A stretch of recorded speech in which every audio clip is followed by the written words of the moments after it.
good old United States Representative Darren Soto, representing Florida's 9th District, which covers Osceola and then parts of Orange County and Polk County. It's about where the orange at. It's in the middle of the peninsula.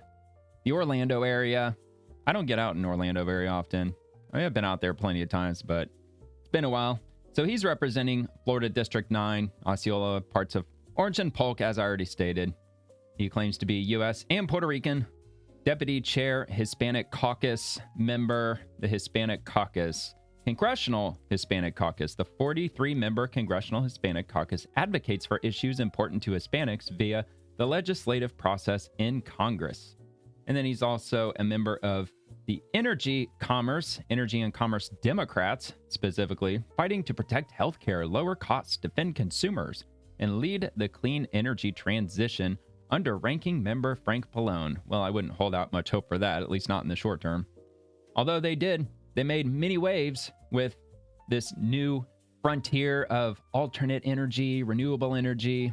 And then finally, people started waking up and realizing, holy shit, they've spent over $1 trillion in this shit, and we're not getting any reduction on our electric bills. The fuck's up with that?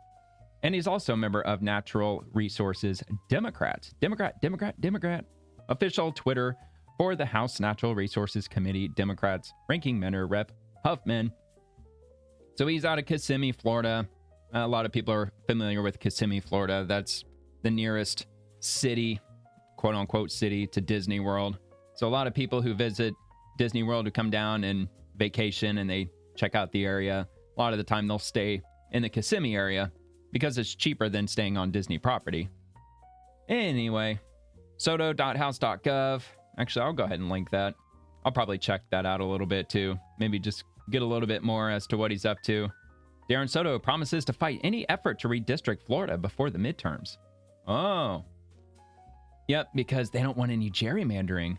Because they've gotten away with that in virtually all the blue states, which I've already been over. That's not for this video. That's for something else. But I've already been over that before. I mean, there's some states where, what is it? Maine, I think, comes to mind. It's like 35 or 40% of people who live in Maine are Republicans, but they don't have one single Republican representative. And that's like 5 or 6 different states. There's a bunch of states like that where they're like 100% Democrat representatives, but they've got more than 700,000 Republicans who live there, but they have no representation. So, joined January 2017. He doesn't have a lot of followers, which leads me to believe that he's probably not been in Congress for that long. Maybe since January 2017. It is his Rep Darren Soto account, so I guess that leads me to believe that he's been a rep for that long. That's kind of on the low end, especially for a Democrat. Usually they've got 6 figures worth of people following him. So I figured I'd just go through some of his posts just to check it out. Just as a spoiler alert, I've already went over his posts going all the way back to about July 31st. And yeah, there's a lot. And this dude's, yeah, your typical card-carrying Democrat. He posts just about everything you would expect your average Democrat to post. Mostly lunacy, for lack of a better word. So, but I bookmarked the ones that I'll stop and check out. Not all of them are bad. Not all of them are. He visits areas locally.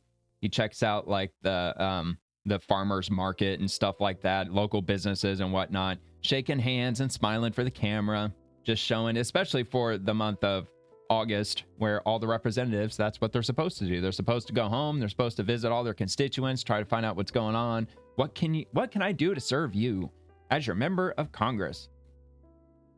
So anyway, this one was from 9 hours ago. That was the first one I was going to check out. Analysis. These jokers don't do any analysis.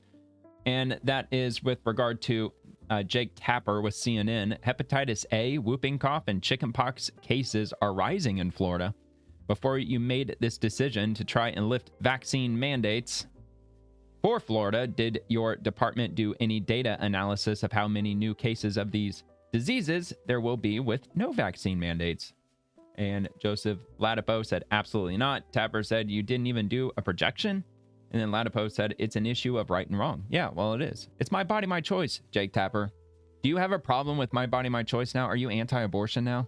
Because if you're pro-abortion, you have to be pro my choice when it comes to vaccines. because that's the catchphrase they use. My body, my choice. How would that not pertain to vaccines?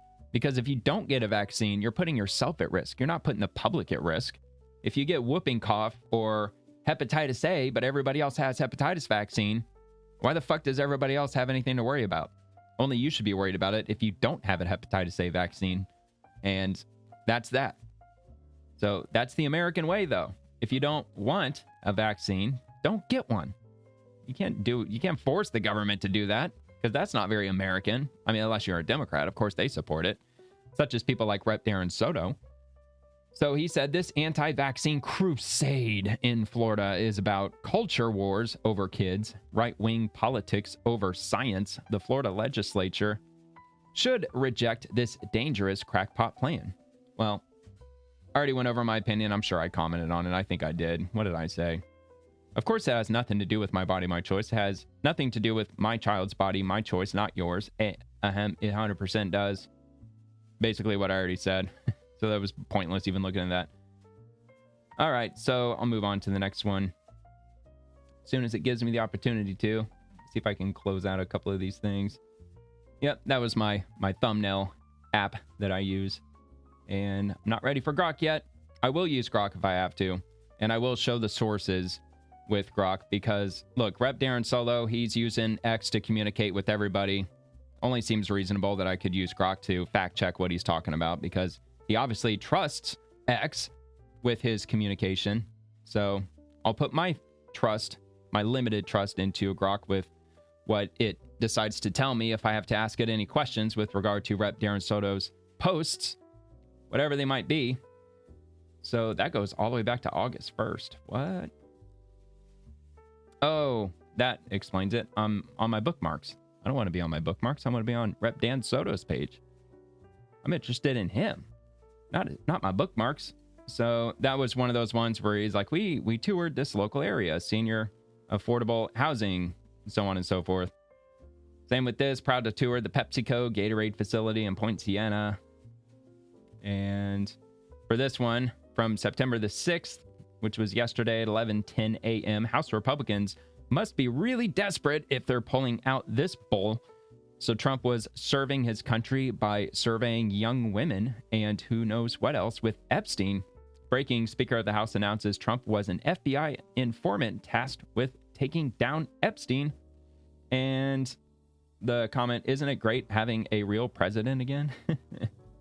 So the little bit of attention that he gets on his posts, they tend to be apparently from the right. Not all of them, though. I did come across some here and there that were Democrats and supporters that were cheerleading him on. So, yeah, I mean, I'm not really sure if I believe that yet. Trump was an FBI informant. Maybe. The signs seem to point toward maybe he helped them out a couple of times. I doubt he was going undercover for the FBI, but who knows? So with this one, we Puerto Ricans stand in solidarity with the Cuban community. It breaks our hearts to see your families ripped apart under Trump and deported. Together, we can fight this. Or you can just go with the person who's being deported if you're a member of his family, especially if you're here illegally too. You know, we, the American government, will take you too, and we'll deport you as well. You get a free plane ticket, and then when you go home, you get $1,000 in cash from the American taxpayers in USD that you can use to get yourself somewhat established again. And if it's you and your husband, I'm sure they're going to give you $1,000 each. So you'll have an opportunity. Plus, I mean, come on, you got family at home. You do. You got family members there. They can help you get started back where you left off. Because a lot of these people, they hadn't been here that long. Some of them have, though. Some people have been here illegally for 10, 20, 30 years. And they are catching them. Next one. So that was another meet and greet. This one is awful jobs report this morning. Is anyone surprised? For the first time in nearly 4 years, the economy lost jobs. Trump's tariffs, big ugly bill, mass deportations, incompetent leaders, chaos. How does us engaging in mass deportations equate to the economy losing jobs?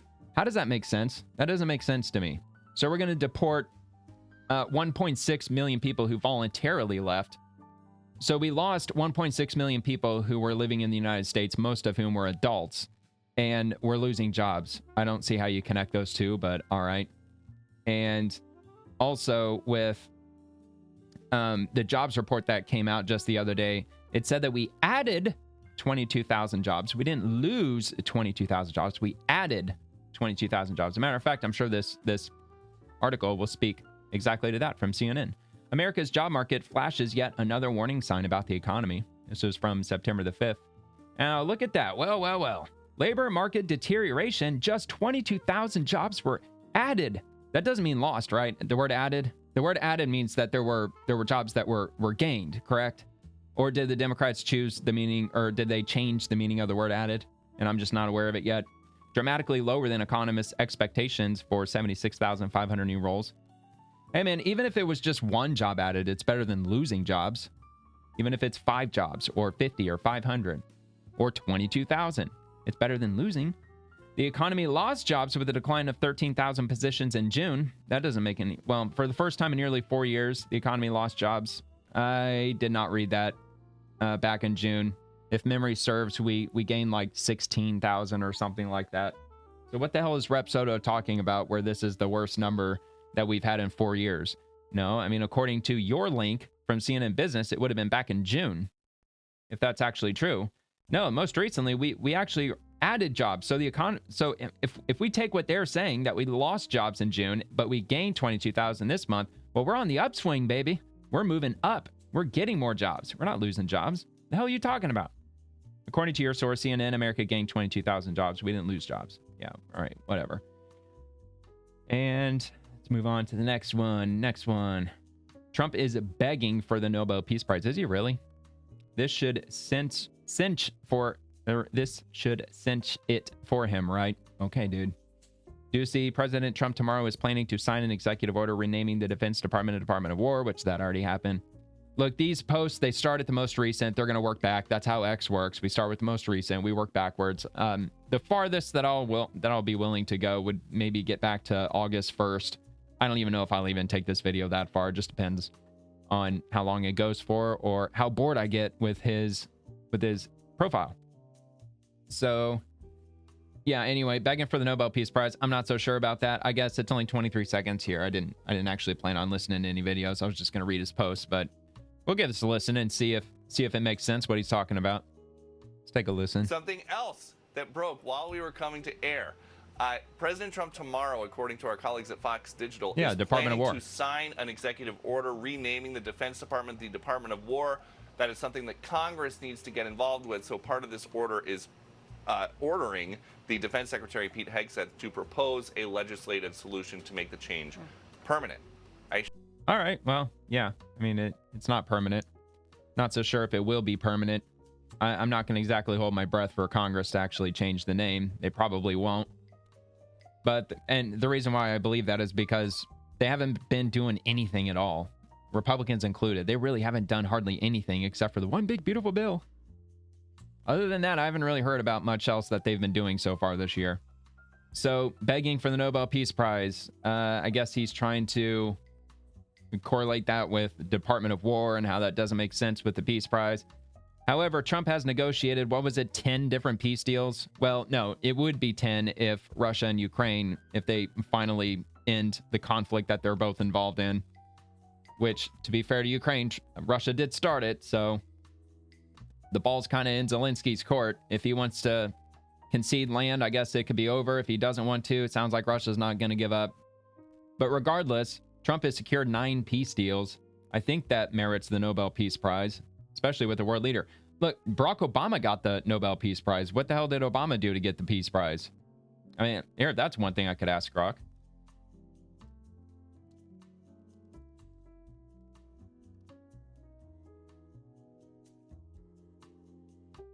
Keep it short and simple, because Grok likes to go on and on and on sometimes. Barack Obama received the 2009 Nobel Peace Prize for his efforts in strengthening international diplomacy and cooperation, particularly for his work on nuclear non-proliferation and fostering a new climate in international relations as recognized by the Norwegian Nobel Committee. So, bunch of nonsense. That doesn't tell me anything.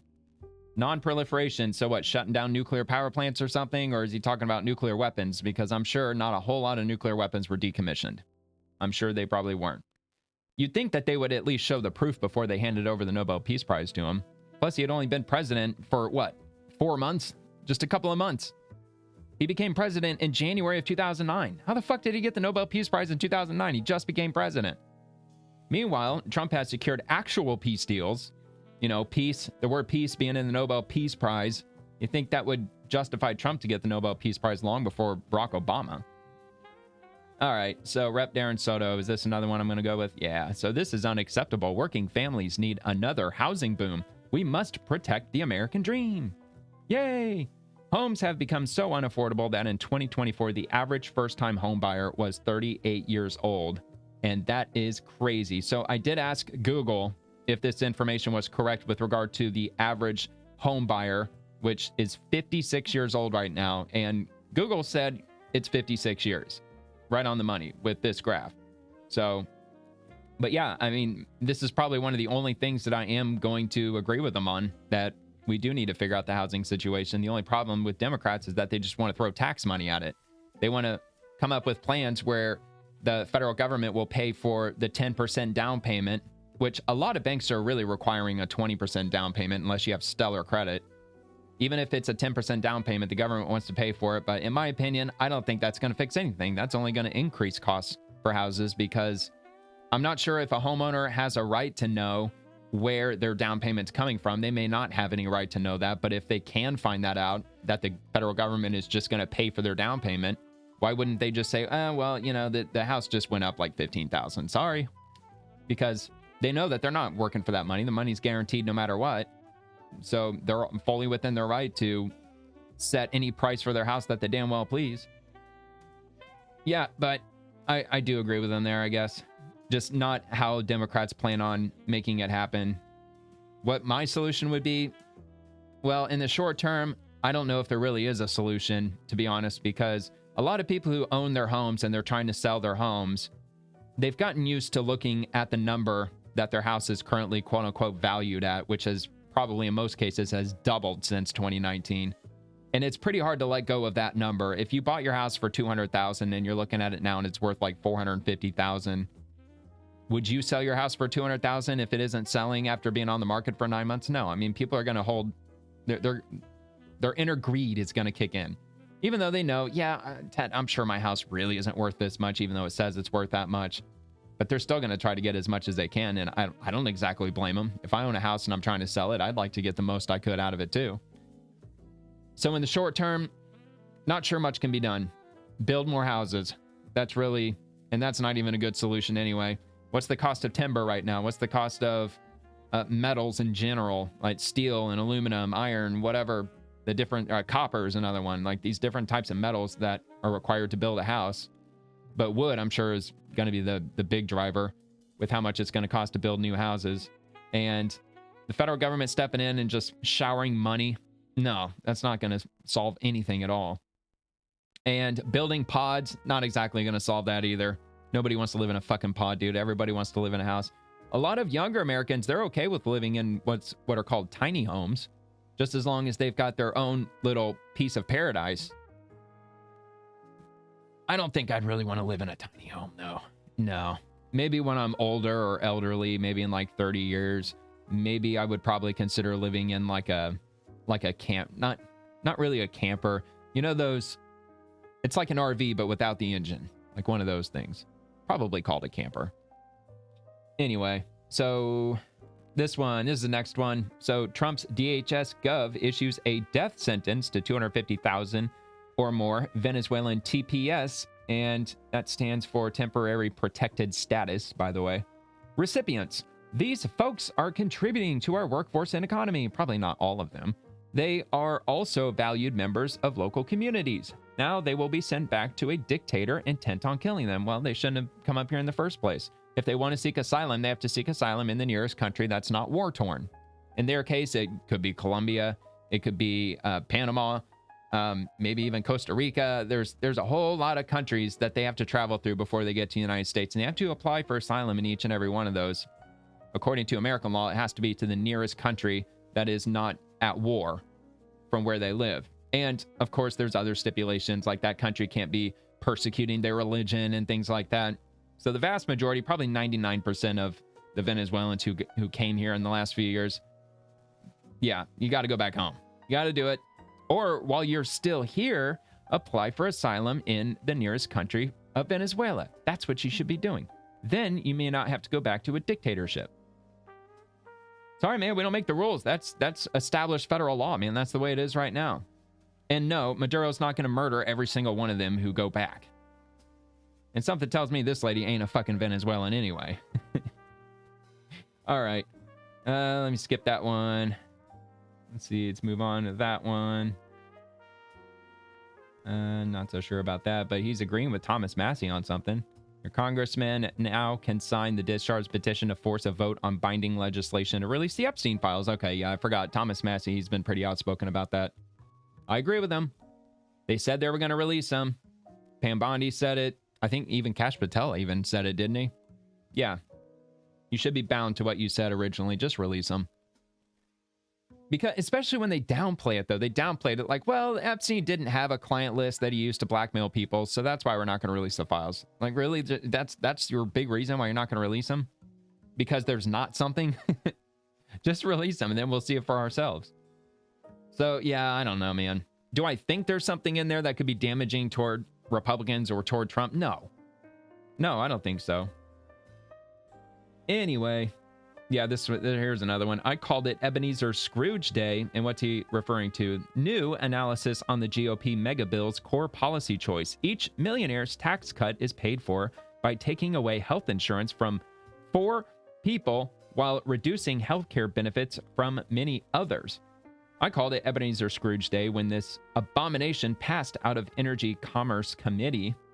So it says, under the harmful Republican mega bill, a tax cut for 1 millionaire can pay for health insurance for 4 people. And it says can pay. It doesn't say it is paying. It's saying that it could. So it's an $80,000 tax cut for 1 millionaire. It's equivalent to taking health insurance away from 4 people while reducing benefits for many more.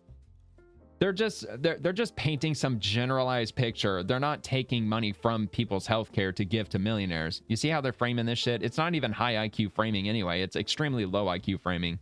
I mean, this is how bad that they've gotten with their ability to frame shit, because they used to be really good at it. Even going back to like the late 2010s, they were pretty effective at framing shit, but now they're just not. They're not very good at it. So, yeah. Anyway. Let's move on to the next one. This one, no surprise here. Florida Republicans focus on culture wars over costs. Meanwhile, groceries, healthcare, utility bills, property insurance, and housing costs continue to skyrocket for Floridians. Florida is now the second most financially distressed state in the U.S., topped only by Texas. Google helps reveal. Well, I can tell you why that Florida is in the financial state it's in, because I've lived in Florida for 20 years, and I can tell you it's because of Democrats. And why is it the fault of the Democrats? Why it's so crazy expensive here? Because they all locked down during COVID. California locked down, New York locked down, Minnesota locked down, Illinois locked down, all these blue states, Michigan, another one. All these blue states completely locked down, and people were going stir crazy. They hated the fact that they weren't allowed to go simply shopping or going to houses of worship, things of that nature. We all lived through COVID. We remember what it was like. It sucked. It was terrible. Even in the state of Florida, the first couple of months, yeah, they had lockdowns here too. I think it was probably by the month of May, that was when DeSantis started saying that restaurants and everything else can reopen at like 30% capacity, which was fucking retarded anyway. But it was a novel virus. We didn't know what we were getting into, so we were forced to have to follow the quote-unquote science, which would be Anthony Fauci and what's her name, that like Baxter or Dexter, I don't remember the hell her name is, Fauci's right-hand woman. But yeah, it was the Democrats' fault because they locked down, and tons of people from New York and California and so on and so forth, they flooded the state of Florida and flooded the state of Texas with people who were looking to have a better way of life and a place where they weren't having to deal with a dystopic nightmare like those places. New York City, you had to carry around your vaccine passport to do anything. It was dystopic, and people didn't want to live there anymore, so they moved to Florida. And the proof of that lies in the available houses in the housing market back then in 2019. There was like, I don't have the exact number right now. It's like 150, maybe 200,000 homes that were on the market right when COVID first dropped. And that's houses across the entire state. Well, by 2021, after tons of these people flooded the state of Florida, there were less than 7,000 homes across the entire state that were on the market for sale. They came and they gobbled them all up. And that led to the cost of housing to skyrocket, as well as property insurance and utility bills. Why did utility bills go up? Well, because a whole lot of people moved down here and they didn't live here before. And when you get a large influx of people suddenly moving to an area and tapping into the electrical grid, it goes up. Simple supply and demand. The same reason why in blue cities and blue states currently, why their electric bills got so expensive was because there were a ton of illegal immigrants that moved into that area, and they use electricity too. And even most recently, after Trump became president, I would go as far as to assume that an awful lot of illegal immigrants fled where they were living in red states at the time. They all moved into these sanctuary cities because it's their final place that they can go without a direct fear of being suddenly snatched up and deported, which is probably why utility bills have gone up. Groceries, same thing, simple supply and demand. There's a high demand of people needing groceries because, our population grew a lot in Florida during the COVID era. So that would be why. It would be Democrats' fault. Rep Darren Soto. It's not Trump's fault. It's not DeSantis's fault.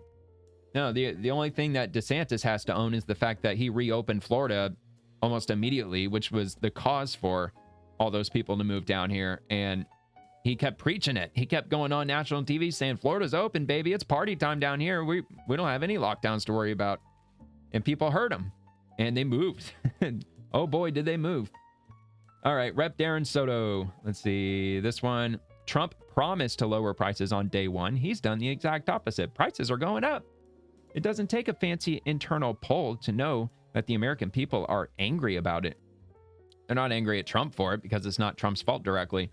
Look, he says what politicians say. It's the same thing. Like Democrats, they promise a hell of a lot more than what Trump was promising when he was on the campaign trail. They promise all kinds of shit. You're going to get free this and get free that, free benefits, and we're going to get universal basic income, and the Green New Deal is going to give everybody free electricity for everybody. We're going to live in a magical Jetsons utopia where nobody has to work. The robots do it all for us. We're just going to shower you with free money. Free. All right. So Rep Darren Soto, we already have religious exemptions. Add in this bonehead move and measles, mumps, smallpox, and other dark age outbreaks will follow. I don't know why it keeps saying this, dude. The other day, I had him blocked. Okay. I forgot. Yeah, so the reason that I had Miami Herald blocked is because every article that you go to from Miami Herald, they paywall you, and I was getting sick of it. So I was like, fuck Miami Herald. I'm not gonna deal with them anymore. At least I believe so. They were at the time. And it was like a year ago. Well, they're not paywalling me right now. Maybe that's why. Maybe it's been a while since I've been here. Because they're this whole like welcome offer and so on. Anyway, whatever. Memory serves, that's the reason why I had them blocked.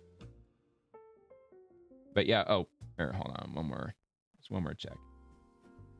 And I'll link it. Of course, I'll link it in the description if you want to check this out. Breaking: Florida is set to end all state vaccine mandates. State Surgeon General Joseph Ladapo announced at a news conference on Wednesday. It's old news, but we're looking back into his history, so this is going to be old news that we're going through.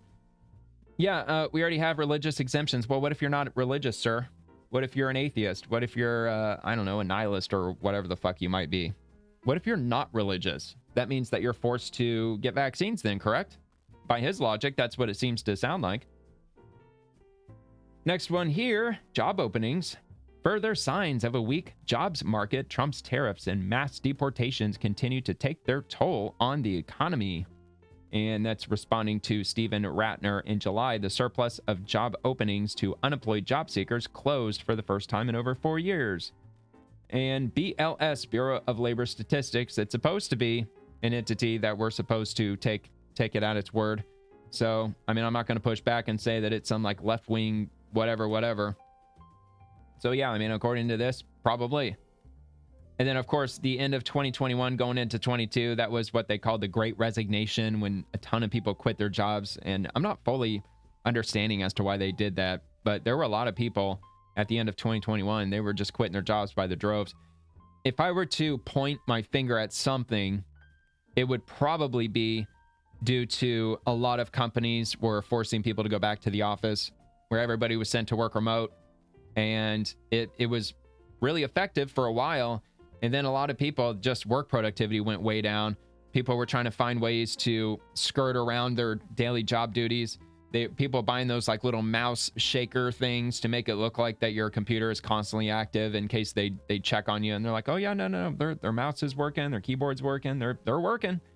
So yeah, there are people getting caught for doing that shit. A lot of people got caught for not working when they were supposed to be, but plus yeah, there were other reasons for that. But yeah, a lot of companies, they made everybody go back to work. And if I were to guess, I would say that might be a large driver for the Great Resignation back then. But yeah, job openings versus unemployed job seekers hasn't really moved a lot. I mean, according to this, it's over 7%, or no, 7 million. And what was the percentage? I think it's like 4.7, 4.8%, something like that. With well, there's no article or anything, but I do believe it's definitely under 5%. Well, and that's another way for housing to go down substantially in value. Mass unemployment, although nobody wants that unless we're talking the federal government with 5 million people that work for the federal government. Of course, we could stand to have it shrink ever so slightly. All right. Yeah, the jobs market, not Trump's fault, dude. Did he even mention the... Yeah, he did. He mentioned the tariffs. How does tariffs lead to the jobs market getting worse? Because the tariffs are incentivizing companies like Apple. They're investing $600 billion, creating tens of thousands of jobs. How is that causing the jobs market to get weaker when tariffs are getting manufacturing? Maybe we'll just have to see over the coming couple of years if the tariffs stay in place. Right now, there's a fight in the court system to overturn his tariffs. We'll have to see what the Supreme Court says. But in the near future, I don't see how tariffs are going to lead with more job losses, because a lot of companies are moving manufacturing back over to America, and they're building brand new buildings, and they're just hiring people, creating jobs that didn't exist before.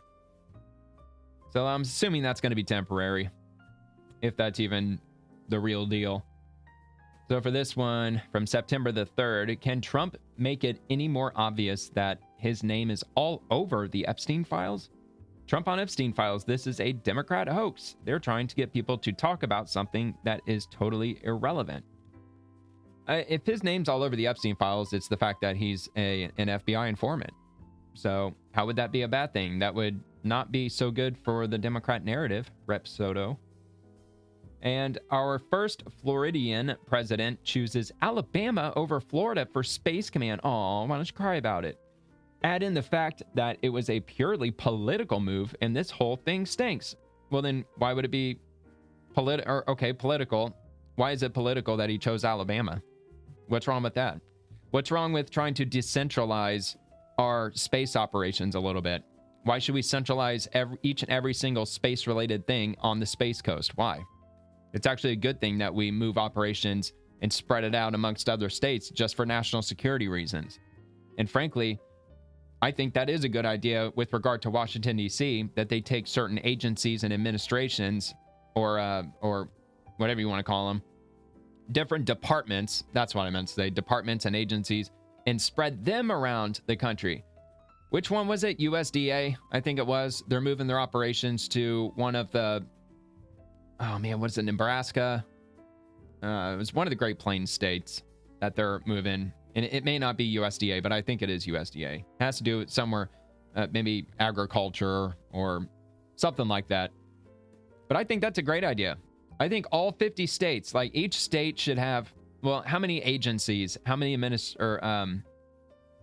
like how many departments and agencies are there in the federal government? Are there more than 50?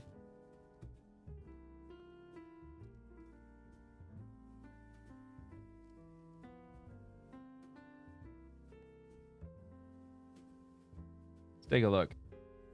If it'll give me 15 executive departments, all right, and then hundreds of agencies. This is so fucked up, man. Grok doesn't even know.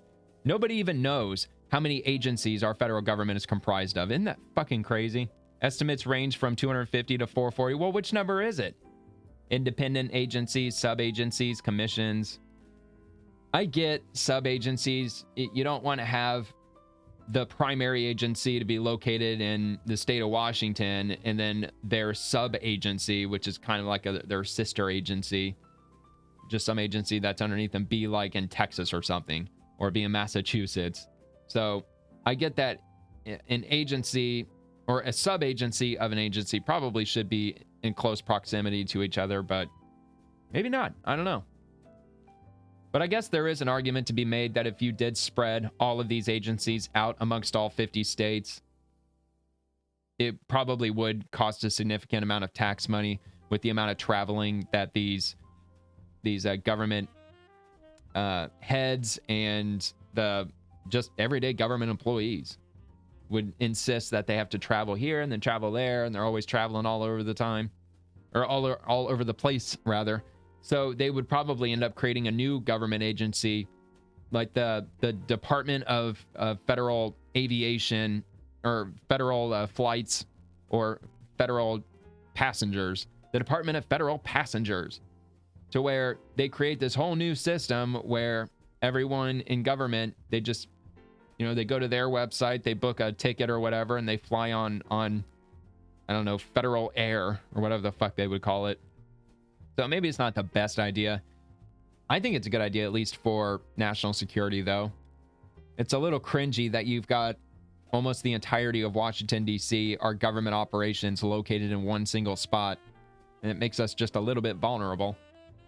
Even though we've got 2 oceans separating us from the rest of the world. That's quite secure, especially once Trump gets that Golden Dome up and in operation. Rep Darren Soto, again. Trump's tariffs are a fool's mission. They are raising prices and hurting us for U.S. manufacturing at the same time. How far down this road to recession is he going to take us? U.S. manufacturing contracts for 6th straight month amid tariff drag. I'll go ahead and link that up. Yep, raising prices. They've been raising prices since COVID.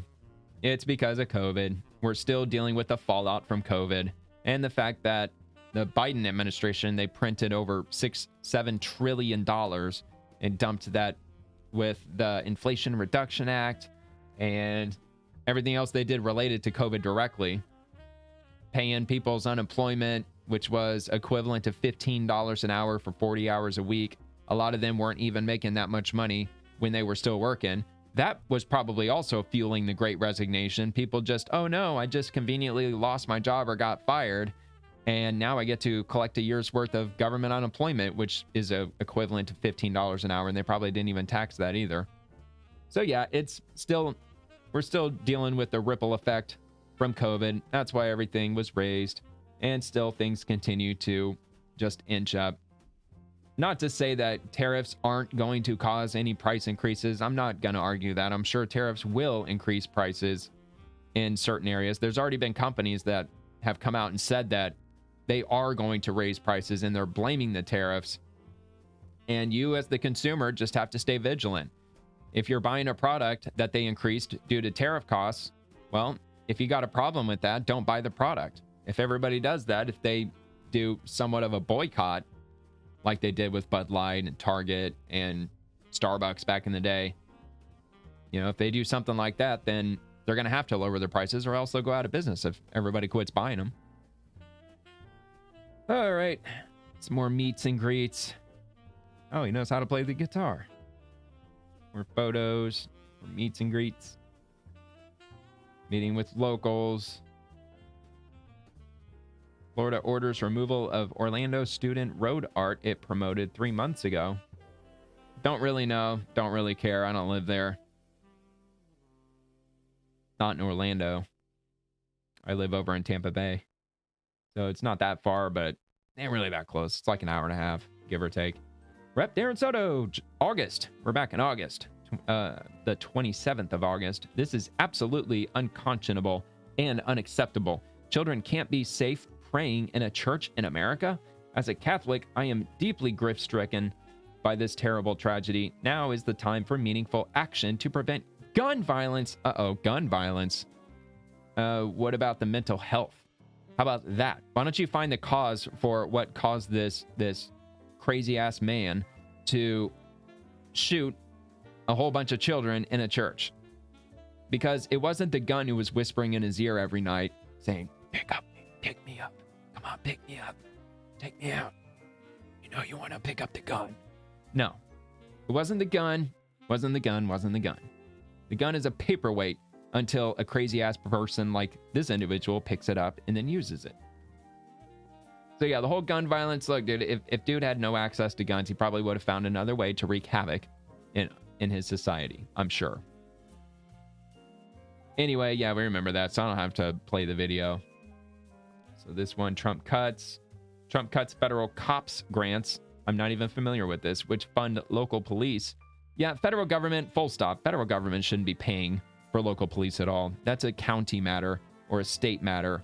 But no, it's actually whatever city you live in and maybe whatever county you live in, even though I don't think it's even the county, at least not in the state of Florida. The county is not responsible for paying for St. Petersburg police or Clearwater police or Indian Rocks police, or Indian Rocks Beach, I mean.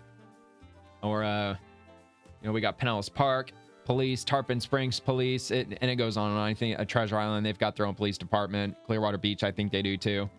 A lot of different police departments in our little bitty county, but it's not the county taxpayers' responsibility to pay for all of those police departments. No, it's the city that you live in. If you live in the city of Clearwater, part of your taxes are going to pay for Clearwater's police department.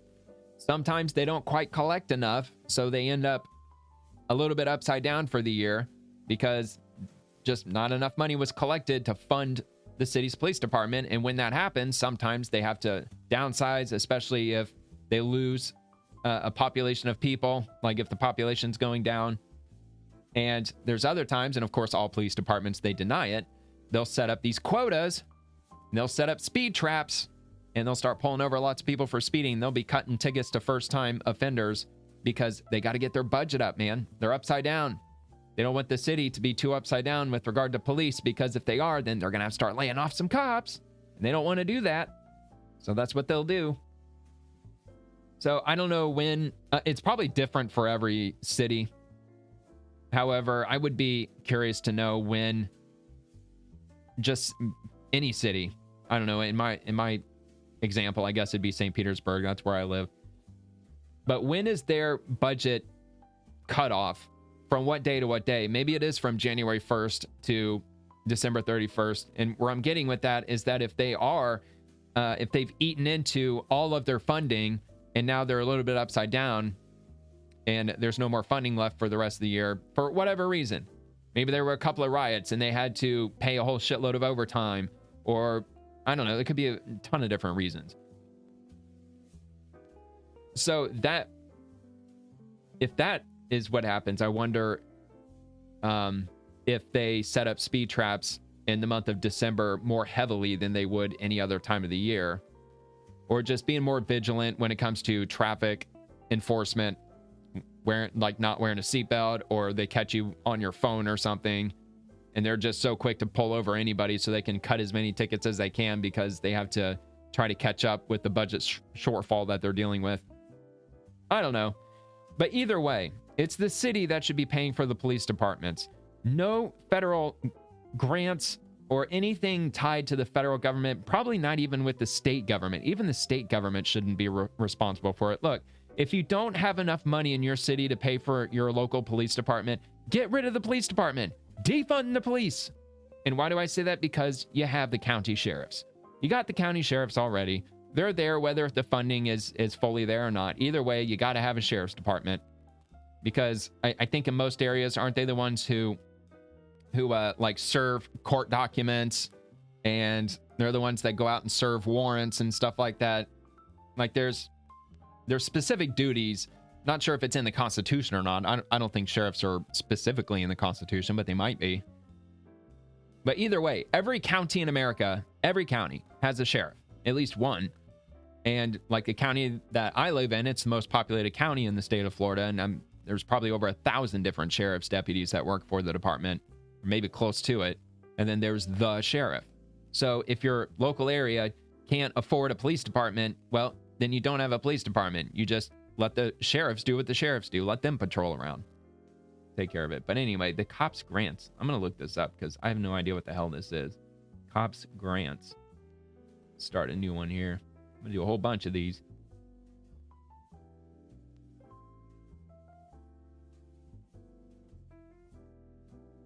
Try to keep it short. Cops grants are federal funding programs administered by the U.S. Department of Justice's Office of Community-Oriented Policing Services. What? Yeah, that was totally not put together by Democrats. They support state, local, tribal, and territorial law enforcement agencies in hiring officers, implementing community policing strategies, acquiring technology and equipment, and enhancing training to reduce crime and build community trust. Since 1994, over $20 billion has been awarded to fund 138,000 officer positions. Yeah, get rid of it. Totally get rid of it.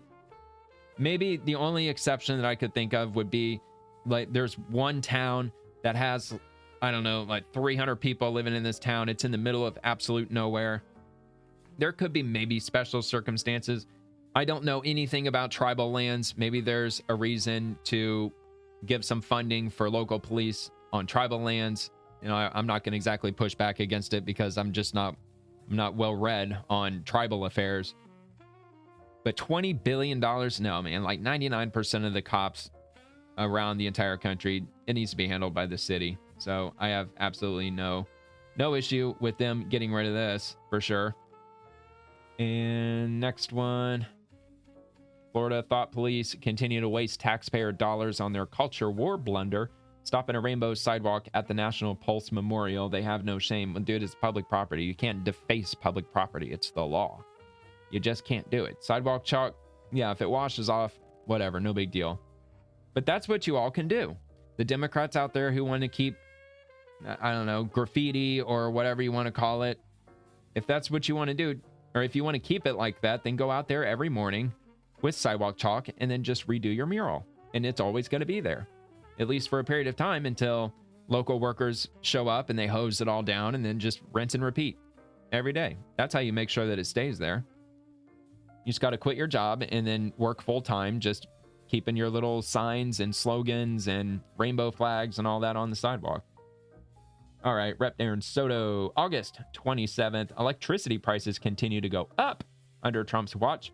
His attack on renewable energy is only making things worse. Well, I've already been over that a million times. Renewable energy is not cheaper than standard electricity. There's an argument that it would be in the long term, if not for, why did that open a new window? If not for battery redundancy, if not for the requirement that renewable energy has to be, part of it has to consist of battery backup because the sun doesn't shine for hours out of the day, and it's pretty common that the wind won't blow. Not every state. I mean, look, here in Florida, at least on my side of the state, during the summertime, the sun or the wind barely moves all summer. There are days where it's a little breezy, but at least where I live, in my neighborhood, it's almost dead still all summer. You can set a candlestick out on the front porch and it won't blow out all day. That's how calm and dead that the wind is. So doing wind energy, obviously, of course, yeah, you know, solar, because I do live in the Sunshine City and it's in the Guinness Book of World Records for most sunny days in a row. So yeah, there is a very valid argument to be made that solar panels, not government funded, if you want to put solar panels on your roof, go for it. You're not going to get your money's worth out of it anyway, because again, the whole battery issue. Some people don't use batteries. They just use solar panels during the day to, I don't know. I honestly, I don't even know. I was going to say like maybe an appliance or something like that. I think it's common that they'll set up solar panels on their roof to power, let's say, their fridge. So now they don't have to pay for their refrigerator electricity because they've got a few solar panels up there. That's enough to power the fridge. However, during the nighttime hours, you got to have a battery to power the fridge during the nighttime hours. Without getting into the weeds with it, Yeah, maybe technically if your fridge is well insulated, you could probably leave it off all night and everything would still be fine in the fridge. It's not going to warm up in a few hours. You know, refrigerators, they retain the coldness for quite a while. Whatever. But yeah, solar panels by yourself on your house, it's a great virtue signal. It ain't going to save you money, especially if you have to purchase batteries. Because in 15 years, maybe if you stretch it to the very limit, you might be able to get 20 years out of your batteries. But do the price checks, man.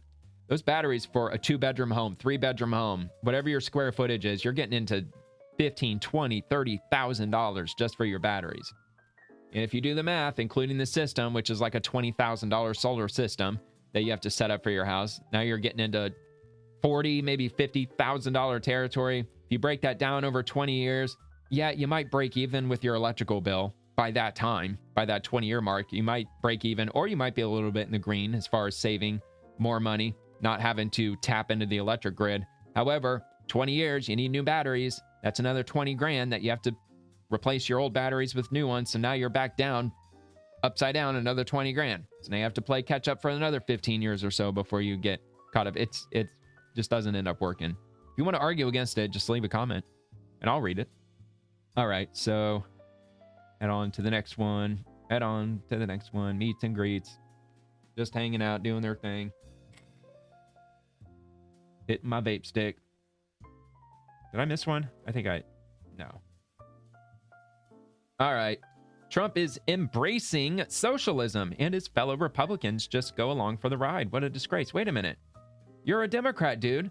You're anti-socialism? That doesn't make a lot of sense. I thought Democrats were all pro-socialism. I thought you're all about social welfare programs.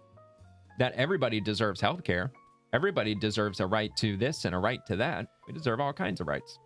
Government will take steps in more companies, top Trump advisor says. Okay, the way he worded it was incredibly stupid because everybody knows that Democrats are definitely socialists at this point. So if he worded it a little differently, I would have agreed with him a bit more because I don't agree with this at all. With the government buying, and they're talking about Intel. So the federal government purchased 10% of Intel, the company, 10% of their shares is now property of the U.S. government. I don't agree with that at all. And I think probably most people would probably side with me on that. That the government should not start buying up stakes in companies. That's not in any way, shape, or form what the government should be doing. How does that help individuals? How is that going to help me? I don't own one single share of Intel because the government gobbled up like 10% of them. But maybe I'm just ignorant. Maybe there is something going on that I'm not aware of that makes total perfect sense. I'm just saying, on the surface level, I ain't cool with it.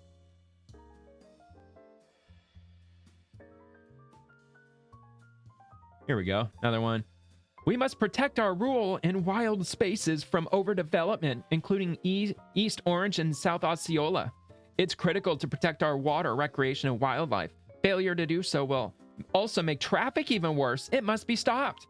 Well, what do you want, dude? What do you want, houses to get cheaper, or do you want the land to be protected? You can't have it both ways, dude. You really can't. Because the only way to get housing down is if you just build more of them. There's a higher supply, then the values should come down. Not saying they will. There's a whole bunch of different variables, a lot of different factors. There could be another, for who knows what reason, another surge in people moving down to Florida even after they've built a whole bunch of houses. But on one hand, he's saying that we need to get the cost of housing down and incentivize people to buy more houses. But on the other hand, he's saying that we're too overdeveloped. We can't have this. All right. If you say so. And from August 23rd, proud to join NRLCA to advocate against the privatization of USPS. In the 117th Congress, we passed the Postal Service Reform Act to fix its pension, guarantee 6-day service, and upgrade postal vehicles to air-conditioned EVs. Oh my God, so spoiled. Letter carriers are an integral part of our community. Well, all the way up until 2025, every letter carrier across the state of Florida has survived. They've been perfectly fine without air conditioning. They can continue to be perfectly fine without air conditioning. And from my perspective, my car does have working air conditioning. It works fine, but I don't use it. I've never used AC in my car. Not my whole adult life. And again, I've been here 20 years. I never use AC in my car because I just like having the windows down. even if it's in the dog days of summer. It's just what I prefer. Never, ever. Okay, wait a minute. Hold on. So 99% I won't use AC. I will say, though, when it's pouring down rain and my windows are fogging up on the inside, I will have to turn on the AC for that, okay? So, all right, I'll take back just a tad bit of what I said. But when it comes to any other time of the day, never use it. So they can go without it, too. And as far as the pensions go, I'm not exactly on board for pensions for federal employees anymore because pensions, they're largely extinct in the private sector. So I think since your average company no longer wants to have anything to do with giving everyday workers pensions like they used to once upon a time, I think that should also apply to the federal government. Times are a-changin'. So pensions, I think that pensions should be the gold standard when it comes to working for a company, especially if you've been working for somebody for, let's say, I don't know, 20 years, 25 years. Should it be federal law that any company that you work for must pay you a pension no matter what if you work there for at least 20 years? No, I don't think that's the case because nobody would ever be able to hang on to a job for longer than 20 years anywhere. And therefore, pensions would effectively disappear. So I guess that is one way you can get rid of pensions. Just pass a federal law saying that a company has to pay you a pension if you work there for 20 years. Of course, Democrats won't see the common sense result of it. Of course, they'll look at it as a surface level, low IQ good thing. All right, let me just make sure that I got this one marked. Yeah. So first, Trump's big ugly law steals from the poor to make the rich even richer. And now this, White House tours for the public. Gone. Fancy new ballroom for MAGA millionaires. Ding. These aren't populists fighting for the little guy. Thumbs down. Yeah, man. Which we know Trump is paying for the ballroom out of his own pocket. Taxpayers aren't paying a dime for it. He's paying it himself. He himself is paying for the ballroom. None of us are. And the reason why they're getting rid of White House tours for the public temporarily, not permanently, temporarily, is because it's a little bit top secret when it comes to constructing parts of the White House. They don't want our adversaries to get their hands on any images that tourists were taking, unbeknownst to them, that they're taking images of construction revealing certain weaknesses in the infrastructure that they could potentially take a terrorist advantage of. And that's why.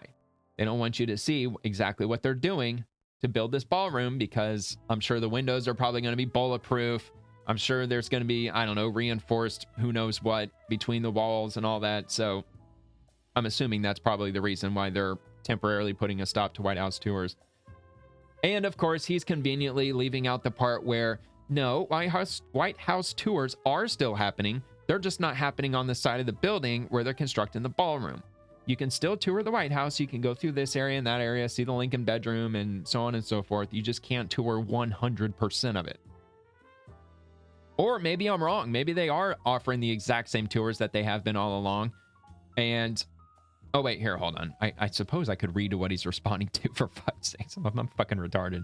All right, the Trump administration will suspend public White House tours due to construction that is scheduled to start soon on a new ballroom. Okay. Multiple congressional offices told ABC News. And they may not be, like I said, they might not be suspending full tours. Or all tours, I mean. They might be suspending the full tour. But maybe you can still tour a couple of places of the White House that aren't near the ballroom. If I were to go off on a limb, I would say they probably are canceling all tours because they probably don't want some visitor to kind of stray away and snap a couple pictures of what they're not supposed to be snapping pictures of. All right. So moving on to the next one. I'm not going to read every one of them because it'll take me forever. So that's why I kind of flagged certain ones that I felt were worth mentioning at least. So going back to August 20th. Wow, the big ugly law is the most unpopular law in decades. They robbed the poor to make the rich even richer and then lied about it. Americans see right through this. Most unpopular laws passed since 1990. Of course, this is going to be a CNN poll, isn't it? Source, Entens Aggregate, E-N-T-E-N's, E-N-T-E-N apostrophe S.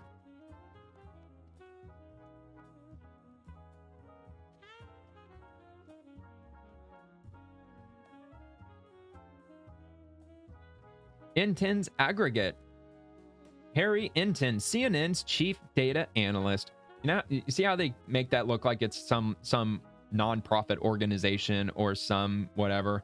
Inton's aggregate. Sounds like some other entity that's not directly tied to CNN, that they're just pulling it from some other source. But no, it's internal to CNN. Runs the polling aggregates used in his data-driven election analysis. Yeah, in his, because that's not biased at all. He creates these by combining data from multiple polls to provide national and battleground state forecasts, as seen in his reports on trends like undecided voters and party identification. So forgive me for not exactly taking this as the gospel truth, that it's down 17 points. How about you take the exact same poll, let's say on February 1st, or at some point, maybe in the middle of January of 2026, take the same poll again and then see how Americans, where it stands against the other ones, because a lot of the tax breaks that everyday Americans are going to get from this bill, supposedly those don't kick in until January, I think. Like, they weren't immediate as soon as the bill was passed, that it's going to start next calendar year, where a lot of our everyday American employees, workers, that will start to see the benefits of these tax breaks. But as of right now, yeah, sure, because y'all call it the big ugly bill, the big nasty bill, the big ruthless bill, the big bad terrible bill, whatever the fuck they're calling it. They're calling it all these different buzzwords on places like CNN, and all of the Democrats are saying it. None of them call it the big beautiful bill. They call it the big ugly bill. So of course, anybody who's sitting watching CNN for 3+ hours a day, they're not going to look at it so fondly as somebody who has heard of it, at least in the term that it's actually referred to as, the big beautiful bill. What do we got here? Business bankruptcies are up because Trump's tariffs are killing them. Dude, I think this dude's secretly in love with Trump. This dude's really hard for Trump. Mass deportations aren't helping either. Companies can only eat 60% of tariffs for so long and stay in business. Rising unemployment, especially with youth, also tracks. Hashtag Trump did that. Well, let's see what he's referring to here. And what's the source? Includes S&P Global Market Intelligence covered U.S. companies that announced a bankruptcy between January 1st of 2009 and July 30th, or 31st rather, of 2025. U.S. bankruptcy filings. Just taking a look at the last several years, exceeding 2020 levels. Yeah, I'm not so sure that's tariff driven, because most of the tariffs didn't kick in until August. I would bet that most of these bankruptcies probably occurred before the tariffs even kicked in the first place. They're just trying to frame it in such a way to make it sound like that tariffs are causing widespread bankruptcies, but no. Most of these companies that are going to raise their prices due to tariffs, they haven't yet. Most of them are even undecided. They're like, well, we're looking into it. We're going to try not to, but we might have to raise prices by 3% or 4%. We might do it very subtly so Americans don't notice. We'll just do it very slowly and gradually. There's a lot of companies who are taking that approach. So the tariffs, no, come on. This didn't happen as a result of the tariffs. The U.S. has now seen 446 large bankruptcy filings in 2025, officially 12% above pandemic levels in 2020. Well, Biden wasn't all that good either, 2023, 2024. I mean, look at that. Like, under Biden, 634, 688. So this is, what, year-to-date through July. Okay. So it is higher year-to-date since 2020, maybe even since before 2020. Appears that it might be.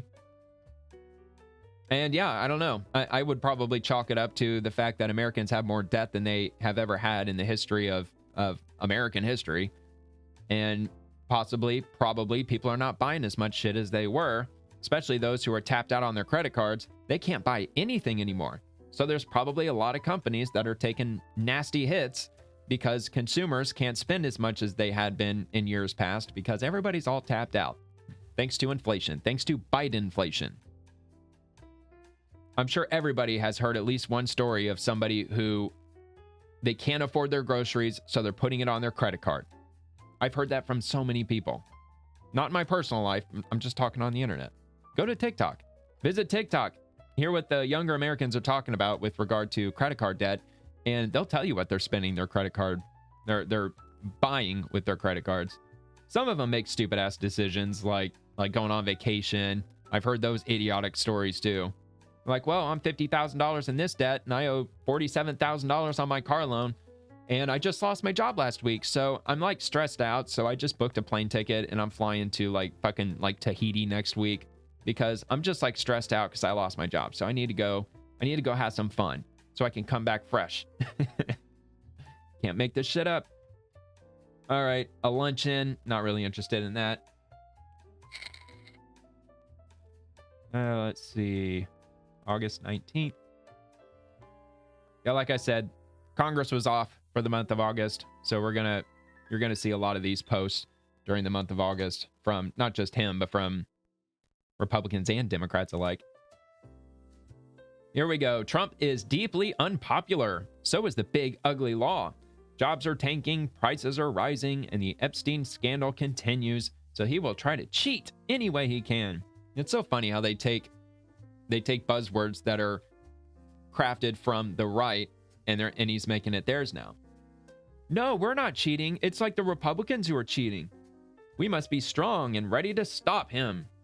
President Trump wrote in a post to a social media platform that he will lead a movement to get rid of mail-in ballots and voting machines, claiming without providing evidence that they lead to voter fraud. Oh, without evidence. Well, give us a reason why we should have mail-in voting, because I have yet to hear a good reason. Well, because black people, they don't know where the license branch is, so they don't get IDs because they just don't know where it is. So they have to vote by mail because that's why we can't have voter IDs, man. And I'm not making that up. That was actually one of the talking points during either the 2024 election. No, I think it was in 2020 where somebody was making that claim on mainstream media. Because African Americans, they just don't have licenses. I'm like, oh my God, dude. You are such an asshole. That is so fucking untrue. That's so untrue. Yeah, other than that, I mean, even still, even if that were the case, that's still a piss poor excuse as to why we should have mail-in voting. I mean, give us a reason. Is it because too many Americans are morbidly obese? Too many Americans can't get their asses up and just go vote? And you can't use because Americans are at work, because virtually every single workplace out there, if you let your employer know, hey, I haven't voted yet because, I vote in person, so I have to go and vote. And you mind if I take an extra long lunch and I'll just make up the time on the back end? A lot of places won't have any problem with that. Or when you get off work, you can go vote after work. Because most of the polling precincts, they close at 7 p.m., I believe. What about this one? Faith leaders will continue to speak out against this abomination in the Glades. They see this facility for what it is, a place of unnecessary cruelty. How dare they deport our constituents? How dare they deport our voters? We can't let this happen. We will not be complicit. For the third week in a row, pastors, rabbis, and people of faith come out to Alligator Alcatraz to speak out against the new migrant detention center in the Everglades. As they're all wearing, well, no, never mind. I was going to say, as they're wearing all their rainbow memorabilia. All right, letter carriers, okay. All right, what's this one all about? Met with our labor advisory board about the Trump administration's attack on federal workers' rights. Trump continues to push big tax cuts for billionaires while cutting healthcare, nutrition, and education for working families. We're proud to stand in solidarity with our local workers. Now they're cutting fraud, waste, abuse, and they're also cutting programs for illegal immigrants because the American taxpayer doesn't want to pay for that shit anymore. So that's where the tax cuts are happening. And the whole tax cuts for billionaires, it's been the same tired talking point for what? How many decades at this point? We're giving too much money to the billionaires. No, last I checked, people, look, yeah, there are certain ways that they can avoid personal taxes I'm not familiar with at all. However, if you start, let's say, $100 million per year business and you've made it, you've followed the law to a T. First off, if it's standing law, nobody's breaking any laws for it. And it's something that rich Democrats, they take advantage of it just as much as rich Republicans do. Anybody who's in that tax bracket where they somehow have a way to not have to pay income tax, it's coming from both sides. Both sides are taking full advantage of it, including a lot of lawmakers, I'm sure, are doing the same thing. But if you have a $100 million business, I'm sure your business is paying quite enough in taxes because you have to pay a certain amount of payroll tax, if I'm not mistaken. I've never been a business owner, but I do know that companies, they have to pay quite a bit of tax money. So in one way or another, they're paying a lot more. Plus, I don't have that. Actually, let me see if I can look that up.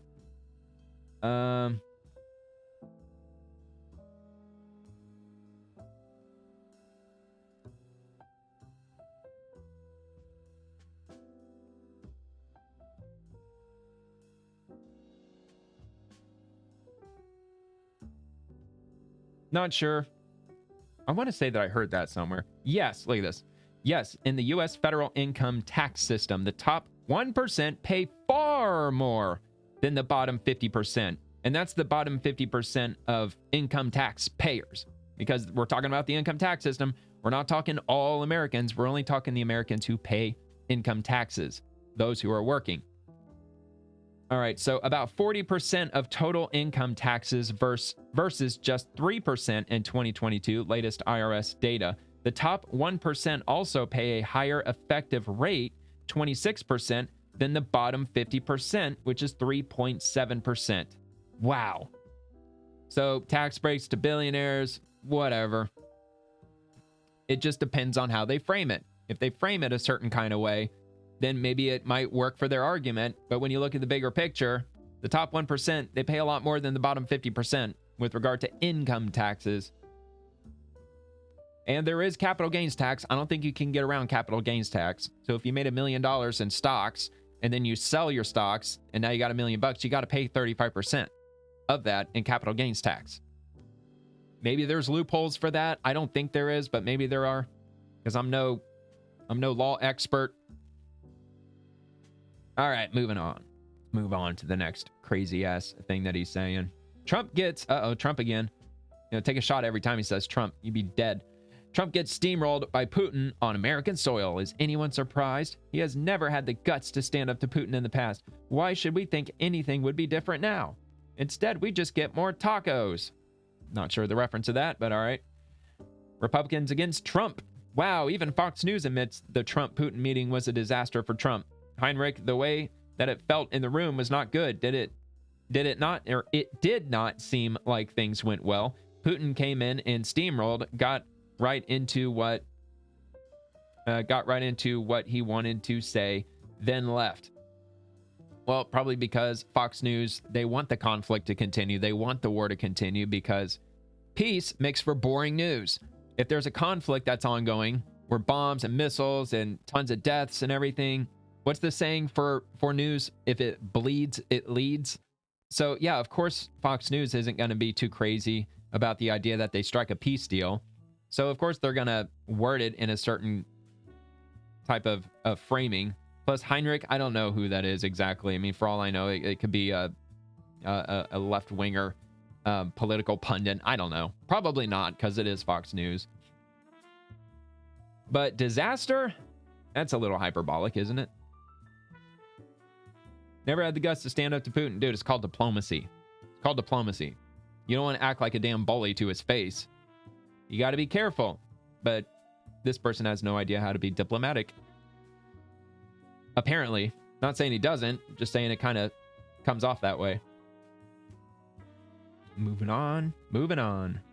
Rolling on down. Rolling on down. American democracy is under attack from August 15th. Republicans are trying to steal the 2026 election by unlawful redistricting in Florida, Texas, Ohio, and more. Republicans know they are losing, so their only option left is to cheat. Let's see. Republican and congressional Republicans know they're on track to lose the House in 2026. Yeah, because of blanket balloting, because of mail-in ballots, because a lot of people who are no longer amongst the land of the living are still voting for Democrats. Florida is now the latest state where Republicans are admitting they can't win without cheating. Dude, Florida has nothing to worry about. Florida has become a deep red state. Florida ain't going to have any problem with win. In fact, if anything, I bet Florida is probably going to pick up more House seats if I were to take a guess. I don't know. I guess I'll give this a listen. Why not? Why not? Here we The go. latest state where Republicans are admitting they can't win without cheating. Doing a redistricting right now is clearly for partisan purposes. Democratic Congressman Darren Soto tells me the Constitution under the Fair Districts Amendment, approved by voters in 2010, clearly states that congressional lines cannot be drawn to favor one party over another. They want to cheat. That's what they do and they're in blue going to try states. to wrap this up in a bunch of bells and whistles, but we know this is an attempt to get He's a scared partisan he's gonna get advantage voted out. in Florida's maps. And it's an affront to voters, and it is violating our Constitution. If there's new population information, then we should redistrict. Republican Congressman Randy Fine There says is his new former population. colleagues in the legislature should There's a lot of new population in Florida thanks to blue states locking down during COVID, as I've already said. A lot of be people moved here. encouraging a new census before redrawing maps. Given the Florida Constitution, not? I don't know how you do this unless you have new population information, which is what I think we should do, because then Florida gets more seats. Our UCF political expert believes voters would may be think. surprised to learn that the Florida Supreme Court in July not only upheld the current maps drawn by Governor Ron DeSantis, Yeah. the court also indicated there is room for lawmakers to bypass minority voter protections. I would say I'm sure they didn't almost word it that certainly way. control of Congress in Washington, D.C. is at stake. There is no timeline for the House Speaker's committee to meet and decide. Greg Fox, West 2 News. All right. Well, yeah, gerrymandering. Let me see if I can get any information for that. How would I word this?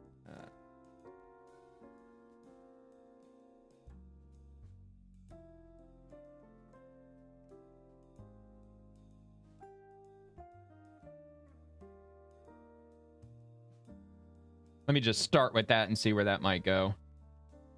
Yes, Democrats have engaged in gerrymandering in blue states like Illinois, Maryland, where Democratic-controlled legislatures redrew maps after the 2020 census to minimize Republican seats. Illinois reduced GOP seats from 6 down to 3 out of 17, despite fair maps suggesting, these efforts, graded F by the Princeton Gerrymandering Project, prioritize partisan advantage over fairness.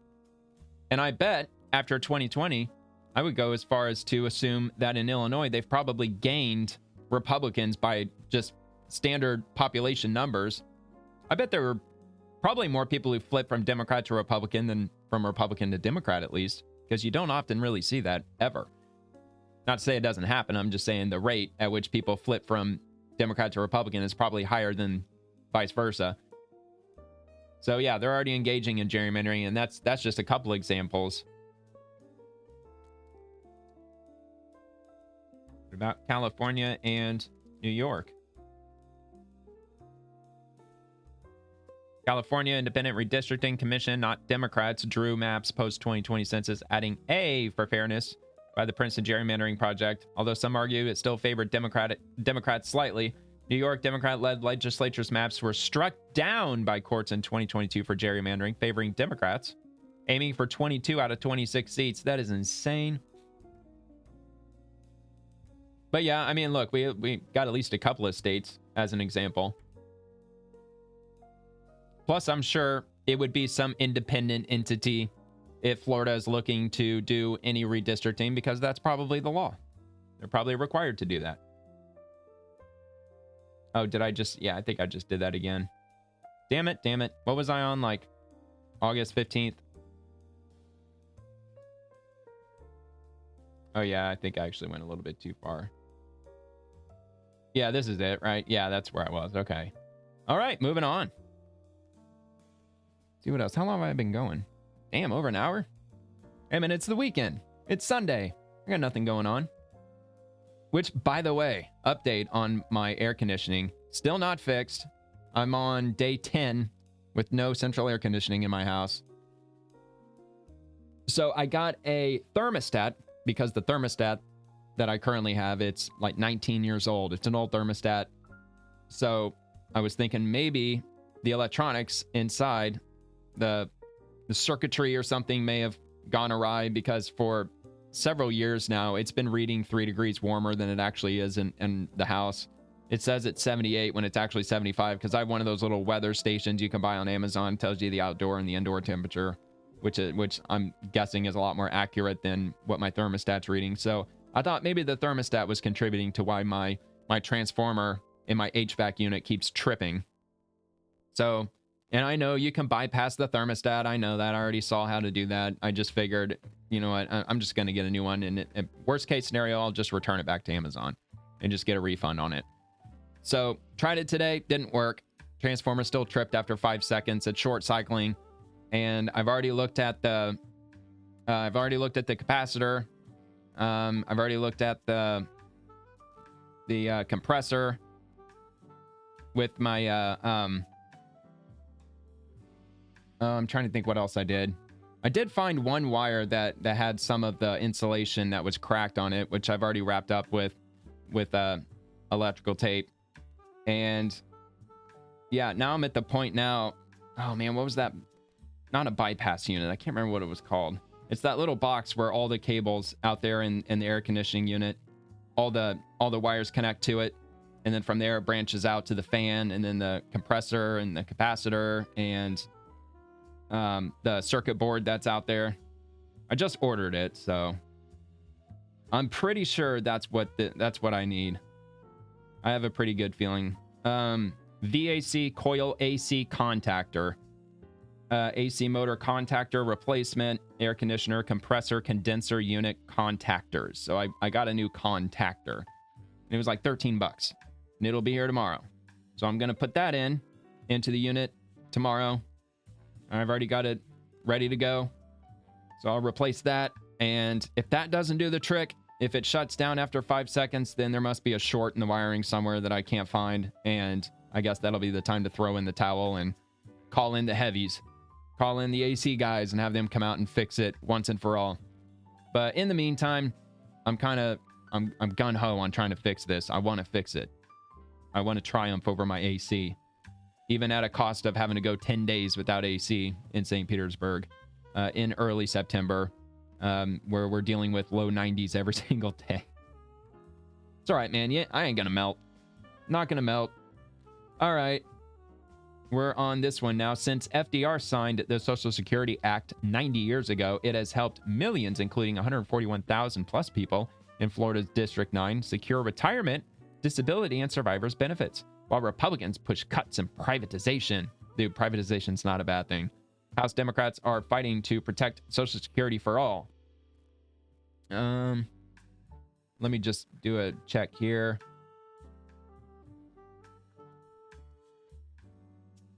Right.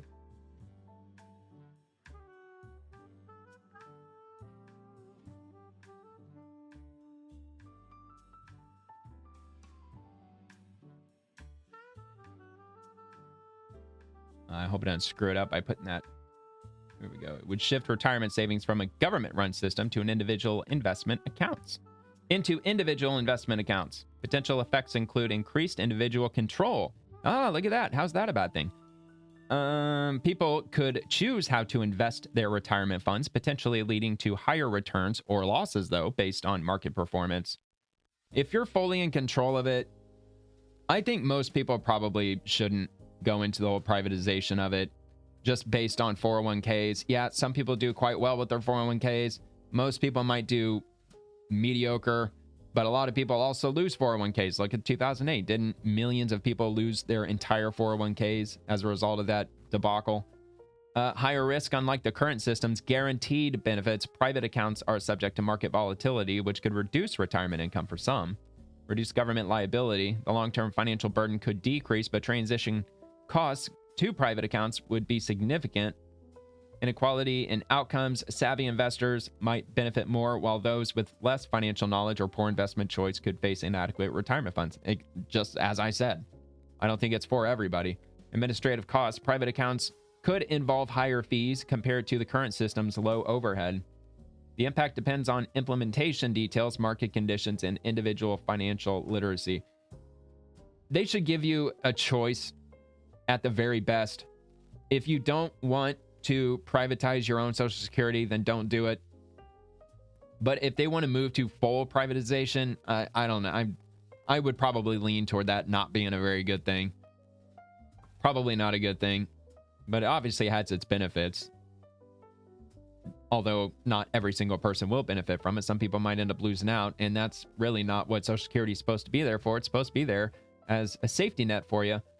However, it's not meant for you to fully retire, as he's talking about securing retirement. It's supplemental income. It's not supposed to completely keep you afloat. It's not designed to pay for all of your utilities and your rent / mortgage and your medication and everything else under the sun, your gas, your food, and on and on and on. No, it's supposed to help you along. Of course, it would go a lot farther if you live in a house that's fully paid off. That would certainly help, but that's not the world that we're about to be living in the coming years, especially millennials and generations younger. They're most likely not going to be able to own anything, not at the rate things are going. But hopefully it'll change. Hopefully. Florida Obamacare faces huge rate hikes up to 41% thanks to Trump's big ugly law. With 4.6 million Floridians on the ACA exchange, this will crush millions of families' budgets in 2026. I'm not familiar with the whole Obamacare thing. They should have gotten rid of that. It shouldn't have even started in the first place. We had great insurance compared to what we have now before Obamacare started. Incredible insurance compared to what we've got now. Nowadays, people have to pay $1,000 or more deductibles, or you have to pay up to $5,000, $6,000, $7,000, $8,000 per year, and then you can finally be at a point where your insurance covers the rest of it.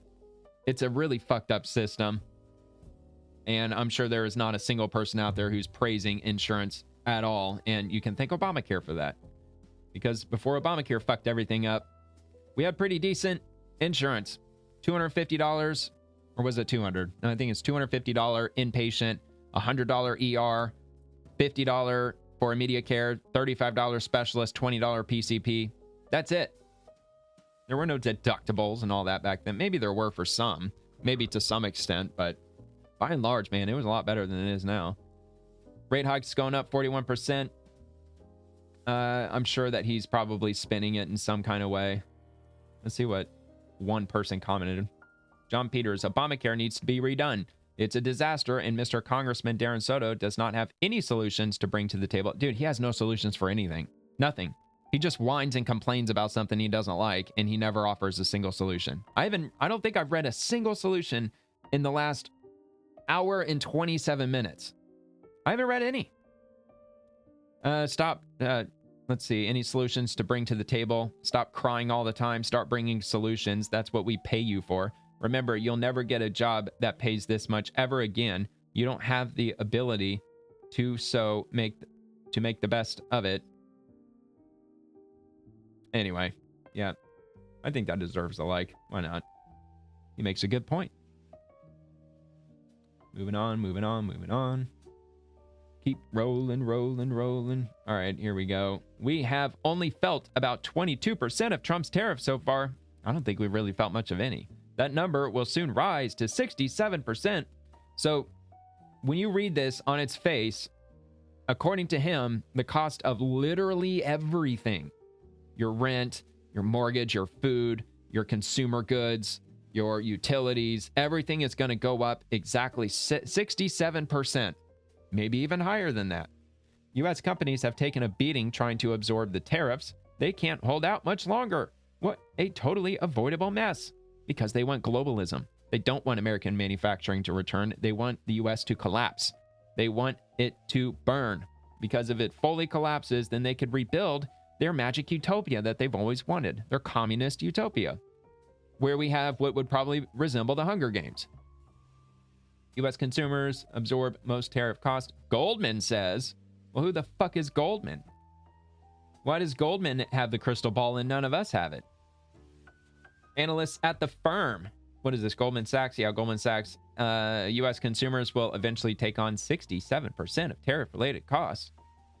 Well, first off, they won't be able to because people won't be able to afford that to begin with. Therefore, people just won't buy certain things that have increased by that much. And then that company will either be forced to lower their prices back down to where it was, or they go bankrupt and they disappear. And companies will try anything and everything, including bringing their prices down to where it once was, to avoid going bankrupt, because everybody working in the company, they don't want to lose their jobs. That includes the executives. U.S. consumers' tariff fears may soon come to fruition as businesses will start passing off more of the tariff price hits directly onto buyers, according to a new report. And I've never argued saying that none of the tariffs are going to end up affecting prices. Some will, for sure. It's probably, I would assume it's primarily going to affect companies that refuse to move their companies back to the U.S. And yeah, there's going to be some companies that may have started in the last 20, 30 years, and they never started their operations in the U.S. to begin with. Maybe they got their company off the ground in a foreign country, and now they're walking into this situation. Probably not the case for most. So if they want to avoid the tariffs, bring your operations back onto U.S. soil, and you won't have to pay any tariffs. You won't have to pay any. So if you have to pay these high tariff costs, is it really worth remaining in a foreign country and paying the slave wages that you insist on paying your workers when you could just move everything back to the U.S. and maybe more or less pay about the same either way? If it gets to that point, you might as well just come back to America and let us have our jobs back. Because for many, many years, we've been enriching your company, the U.S. consumer. We've been giving y'all a lot of money, buying these products that you're selling, taking advantage of sweatshop labor, probably child labor. I'm not going to point to any exact companies because it's probably not the best idea to do so on YouTube. But anyway, through June, about 22% of tariff costs have been passed on to consumers, according to a Goldman Sachs analysis shared with Bloomberg. However, that number will rise to 67% if tariffs follow the same course as years prior. As years prior, I thought we just put the tariffs in place. I thought Trump's tariffs were only months old, not years old. So 22%. I'm assuming they have examples. Guess we'll just have to see. Personal computer expenditure index. Prices of goods minus food and energy was at a rate of 2.8% in June. It'll rise to 3.2%. Well, where's the 22%? Oh, wait, hold on. Through June, about 22% of tariff costs have been passed on to consumers. All right, so I guess when you spread that out to every company, like, they're not saying that prices are going to go up 22%. They're not saying that. And of course, they're probably not going to word it in a way that's easy for your everyday consumer to understand. It's probably just going to be, consisting of, fancy financial speak. They added that when taking away the additional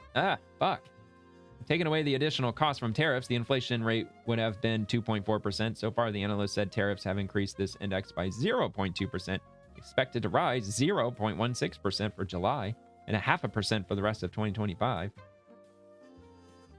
Federal Reserve has voted 5 times this year to keep interest rates at the same benchmark, 4.25 to 4.5% range. It's probably too late, but they should have raised the rates a lot more than they did when they had the chance back in 2021. They probably should have raised interest rates to like 12%. I know it sounds psychotic, but people were spending way too much back then, and now everybody's drowning in debt. Not everybody, but too many people are drowning in debt. A lot of people are upside down in their car loans. The average new car loan right now is about $740 a month. That's on average. That's average. Even used cars, man. Used cars, the average used car price is about $500 right now. Insane. Absolutely insane. People have really gotten themselves into quite the pickle. Companies like Apple reported an $800 million hit from tariffs, and automaker GM reported tariff-related costs of over $1 billion in their respective earnings last quarter.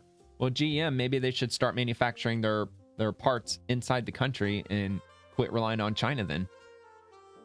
Because I think Americans would like to have good quality built vehicles once again. Because I'm sure a lot of the reason for the recalls that they've been dealing with probably have to do with foreign-made parts. Probably from companies and entities that are paying people like $1 an hour. And they're probably using really cheap materials too. Even though we're paying more for vehicles now than we ever have. So the quality of the cars are getting worse while the costs of the vehicles are going up. Doesn't make a lot of sense. the analysts expect that moving forward, companies will pay less than 10% for tariff costs. They added that international exporters have taken on about 14% of tariff costs through June, but that rate could increase to 25%. And so on and so forth. He predicts the number to increase to about 50 billion a month as more tariffs take effect. Nearly 70 countries went into effect last week.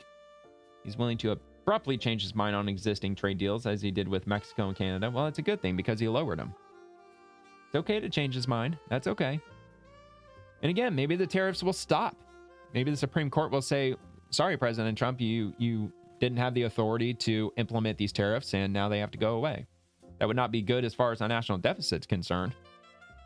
But I know the left would certainly be happy. I mean, hell, they were cheerleading like crazy when it was struck down by that lower federal court that said that Trump's, or no, it was an appellate court. I think it was an appellate court. The decision was like 7-4. It was like 11 judges that ruled on it. But the tariffs are still going to remain as they are until the 14th of October. And I'm assuming the Supreme Court's going to take it up in some emergency hearing, because that involves, 70 different countries? That's kind of a big deal. That is something the Supreme Court probably should rule on. It's been about 100 years since USDA started requiring milk to be pasteurized. Before then, many Americans got sick. Can you prove that they got sick from milk specifically? Some even died, mostly kids and seniors. Well, it may be because we didn't have as good a healthcare system as we have right now. Maybe the technology wasn't as good back in 1925 as it is in 2025.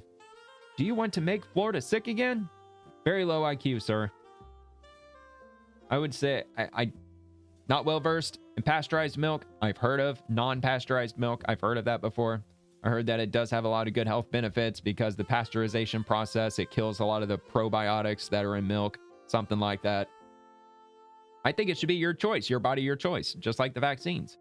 If you want to drink non-pasteurized milk, if there's legitimate risks that are associated to it, even if they're small risks, well, print it on the bottle. Let us know what the small risks could be with regard to it, and let the people decide. Because I actually do believe that it is illegal to sell non-pasteurized milk to humans. And I think that's a federal law. I think it is. Correct me if I'm wrong in the comments, but I'm pretty sure I read that somewhere at some point. Because there were people that were going to pet supply stores and they were buying non-pasteurized milk, because you can get non-pasteurized milk at pet supply stores. And I'm not talking about PetSmart. I'm talking like those places like where they sell feed and livestock stuff. One of those like bulk pet supply kind of stores. But you might be able to find it in those other stores. They'll probably be really expensive. All right, so this was a domestic terrorist attack by a radicalized right-wing zealot. I don't see your proof of that either. Secretary Kennedy's anti-science, conspiracy-laden rhetoric has been stoking this anger for a while now, and now, sadly, it's hit close to home. Dude, that is appalling that he's blaming Secretary Kennedy for this psycho to go to the CDC and try to cause a terrorist attack by shooting people. No, dude. That guy was pissed off at the fact that the COVID or the coronavirus vaccine was killing people, if I'm not mistaken. And I'll make sure I got it right. So let's see.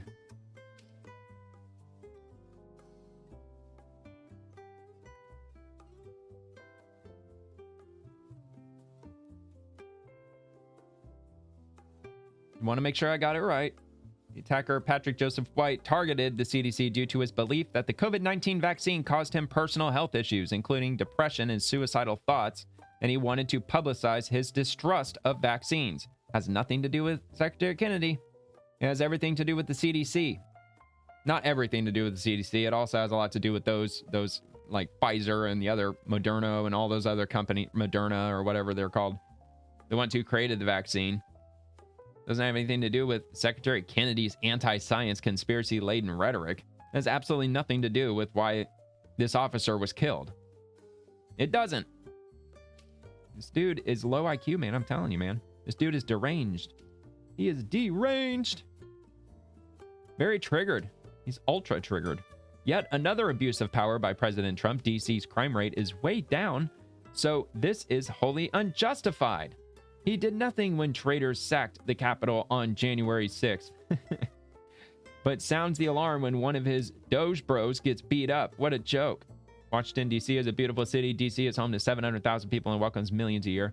We have the #1 park system, fantastic public schools. I don't know about all that. Let's take a look at that.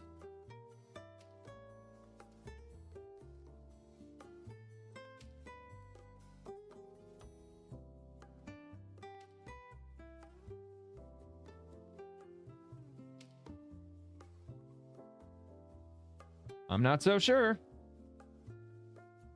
No. Washington, D.C. public schools generally perform below the national average on key metrics like NAEP scores. D.C.'s 4th grade reading exceeds national slightly at 220 versus 217. But 8th grade math lags at about 252 versus 269. And statewide proficiency, 22% math, 31% reading versus national, which is around 33%. However, DC shows strong improvement trends, tying for top math gains in 2024 NAEP and 3.6 proficiency rise in 2025 assessments, surpassing national post-pandemic recovery. But they still perform below the national average in terms of performance. And let's see. #1 park system. Okay, whatever. I guess I'll give it. I'll grant you that. Tremendous. Okay. Tremendous public transportation system. Not so sure about that.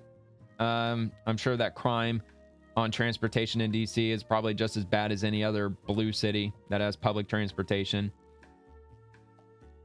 But yeah, Muriel Bowser has already come out in strong support of Trump's DC federal crackdown. Very strong support, to the extent where she signed an executive order that mandated all DC police officers fully cooperate and work with federal agents that are patrolling the city, and that executive order had no expiration date. It was signed indefinitely. Which, of course, this was back on August 11th. That was before she signed that executive order, and it was also before she praised Trump's efforts at cracking down crime in DC. So I guess I'll at least give him that. But I mean, he's a complete idiot. Abuse of power, huh? It's working. Let's see. Happy back to school. Okay, I'm not really interested in back to school. More meetings. More meets and greets.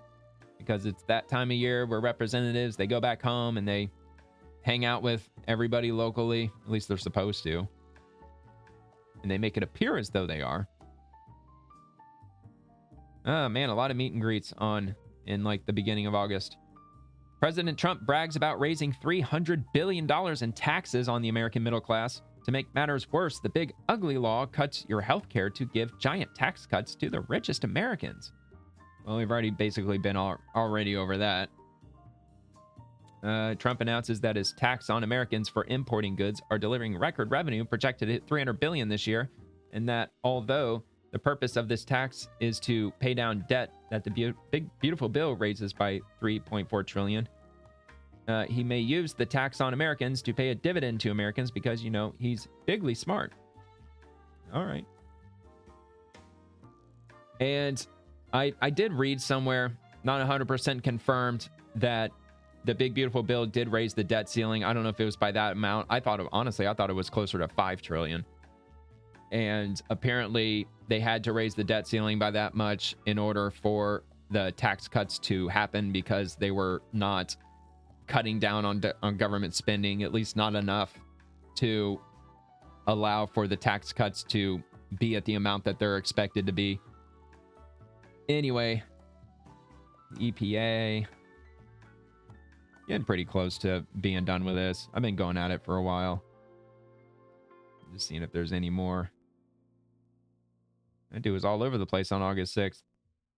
Why is Trump targeting BLS, Bureau of Labor Statistics? Let me see. Is it because Trump's actual jobs numbers collapsed and he's corrupt? Well, no, we found out that the person running the Bureau of Labor Statistics was giving out false jobs numbers, wildly overinflating the number of jobs that were added to the market because it was an attempt to make Trump look bad, because they would report 150,000 new jobs added in the month of May, and then they revised the number to the real number. No, it was only 17,000 jobs that were added in May, because by them doing so, it makes Trump look really bad, which is why she was doing that, and that's why she got fired. So let's move on to the next one. If there is a next one. La la la. Join the Sunday night. Actually, I probably should. Yeah, damn, dude, it's already 10 o'clock. This is what happens when the Florida GOP focuses on culture wars rather than rising costs like homeowners insurance, housing, and more. Dude, he's got some nerve to accuse the Republicans of engaging in the culture war. It's been the left, it's been the Democrats who've been fueling the culture war for over a decade. And some would argue they've been fueling the culture war for probably close to a century at this point. It's all been the liberals. It's been the left. Because on the right, conservatives, traditionalists, they don't like shit that changes. We like to keep things the way that we don't want to fix what ain't broken. And the left, they're all about breaking shit up so they can try to do whatever they can to try to pursue their magic utopia that they've been envisioning for who knows how long.